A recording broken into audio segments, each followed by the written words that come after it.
So let us now talk about the exploration of the moon. You know, before we could do it, we had to dream it. It was something that we had to imagine that we could do way before we could actually start to think about the process by which we could actually achieve this thing. Now, we've been thinking about going to the moon all the way back to at least 1608, when The Man in the Moon was written by Francis Godwin.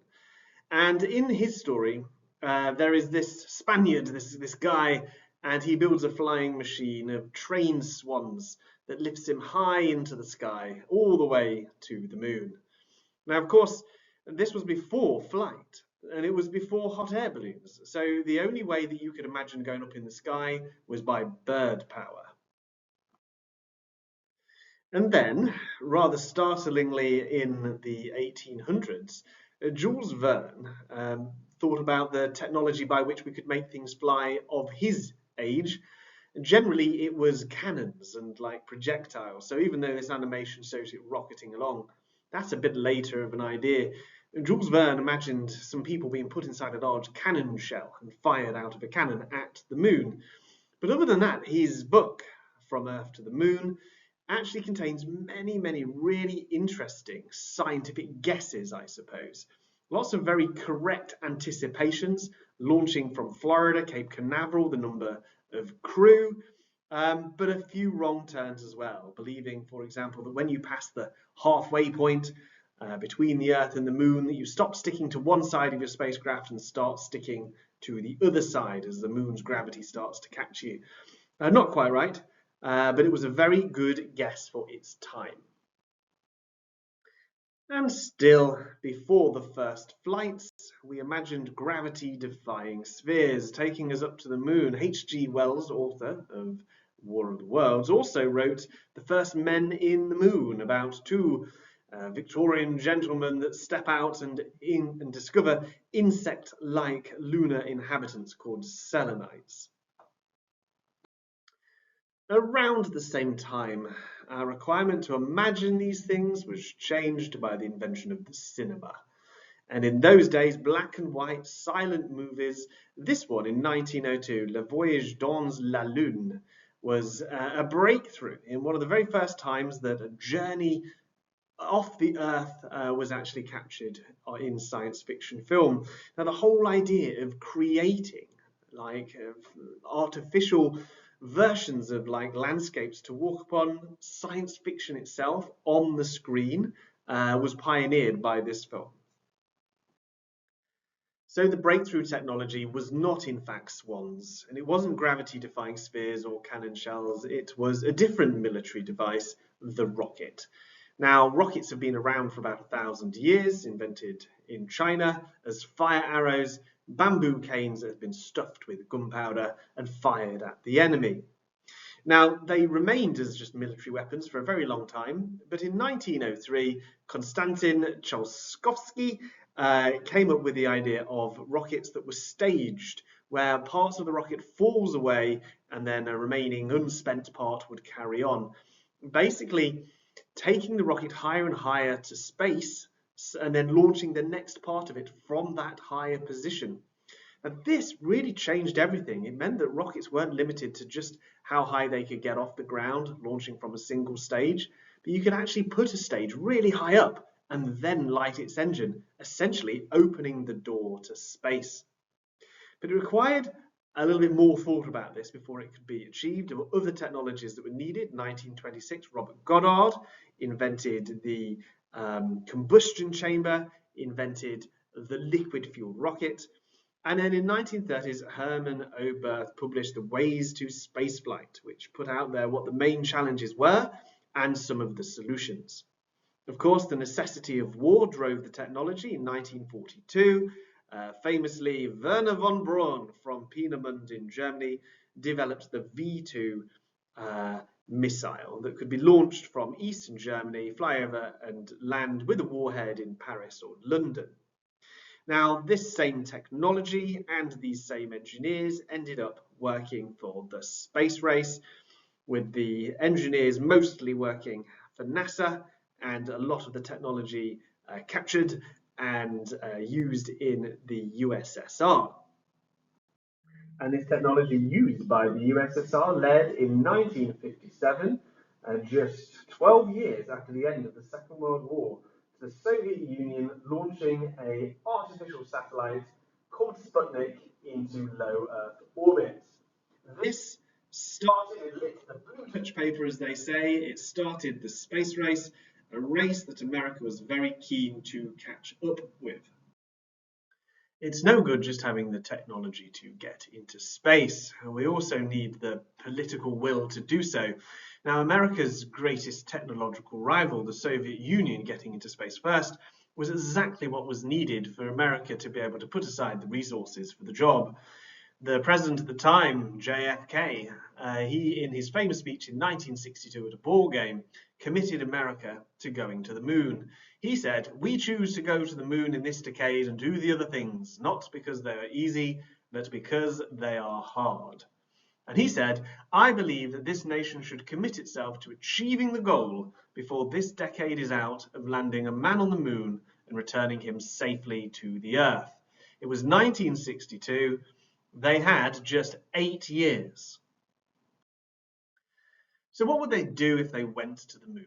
Well, the objectives of the Apollo mission were roughly like this: to land humans on the moon and return them safely, to explore the lunar surface and collect rocks and soil samples, to test spacecraft systems and life support for lunar missions, conducting scientific experiments on the moon, study how humans cope with space travel, and importantly, for the American taxpayer, to show US technological leadership in the space race, to basically beat the Russians. So after a significant amount of time and energy and thinking and Mercury and Gemini missions, the Apollo program began. And in 1969, the Saturn V that would carry the people to the moon for the first moon landing took off. Now, the Saturn V itself was a major piece of technology, a rocket so large with 3 stages that it could take people all the way to the moon, 110.6 meters tall, weighing 2.8 million kilograms, and designed by Werner von Braun himself, the German rocket scientists. First launched in 1967, flew a few times to test the actual rocket systems, and then in 1969 to carry the Apollo 11 mission to the surface. So the spacecraft itself that would go to the moon with was actually a composite of 4 spacecraft. There was the service module on the far right-hand side, connected to the command module, which was connected to the ascent stage of the lunar lander, which was attached to the gold part, which is the descent stage of the lunar lander. Now, what would happen is this whole configuration would fly to the moon, go into lunar orbit, and then the 2 spacecraft on the left would separate from the 2 on the right. 1 astronaut would stay aboard the command module around lunar orbit so that they could achieve a successful docking. 2 astronauts would go down to the lunar surface in the lunar lander, the bit on the left. Eventually on the surface it would land on its little legs, and then finally the ascent stage, which is the second from the left of these spacecraft, would take back off, join back with the rest of the spacecraft for its return journey to Earth. And so there we have it. There is the lunar lander on the surface of the moon, and you can see a bunch of things, including the American flag. You can see the ladder by which they climb out of the spacecraft from. You can also see on the map on the left the 6 locations where different Apollo missions landed: Apollo 11, 12, 14, 15, 16, and 17, all on this side of the moon, meaning that a sum total of only 12 people have ever stepped foot onto the surface of the moon. So on July 20th, 1969, the Apollo 11 astronauts of Buzz Aldrin and Neil Armstrong landed on the moon, while their 3rd crew member, Michael Collins, was in the command module in lunar orbit. Now, they spent 2.5 hours doing a moonwalk.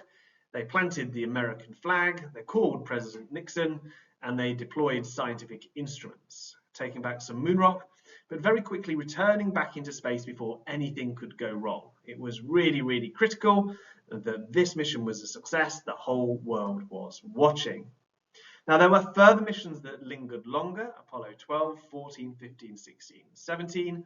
Apollo 13 was also intending to land on the moon, but the spacecraft broke on the way to the moon and it had to return to the Earth, what they call a successful failure.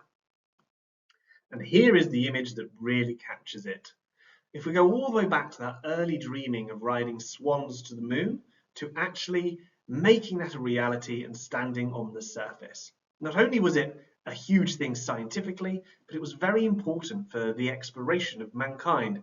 If we think back at people like Christopher Columbus or Ferdinand Magellan, these people that realized that what we were aware of was only a small part of what there was, well, going to the moon is a part of that onward exploration into the solar system and beyond.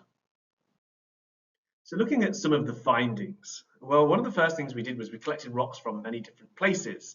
The rocks really helped us to understand the history of the moon, which we will go on to next.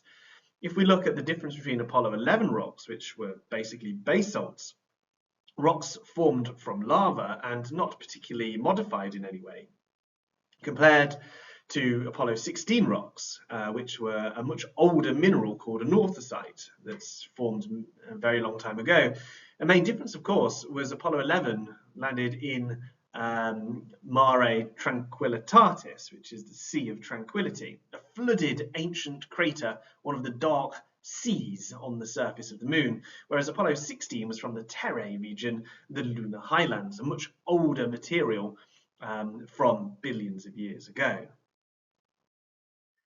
The Apollo missions placed lots of lunar surface experiments onto the moon, everything from seismometers, heat flow experiments, looking for any signs of lunar atmosphere, looking for lunar magnetic fields and solar wind, even an ultraviolet telescope with which they peered back at the Earth to view the exosphere. One of the other things that was placed on the surface of the moon were these laser reflectors. Now, you at the front of your bicycle might have a reflector, which oncoming headlights, the light reflects off the reflector and enables cars to see you. Well, placing these on the moon meant that we could fire lasers at the moon from the Earth and actually see the reflection coming back down to the Earth again. We could time how long the laser beam takes to get there and back, and because we know that light travels at 300 million meters a second, we could work out exactly how far away the moon is. Measuring it year on year has enabled us to work out that the moon is drifting away from us at about 3.8 centimeters per year, about the same sort of rate as your fingernails are growing. And this is slowly drifting away because of tidal motions of the Earth's oceans. Eventually, we will lose the moon altogether as it drifts beyond Earth's gravitational influence.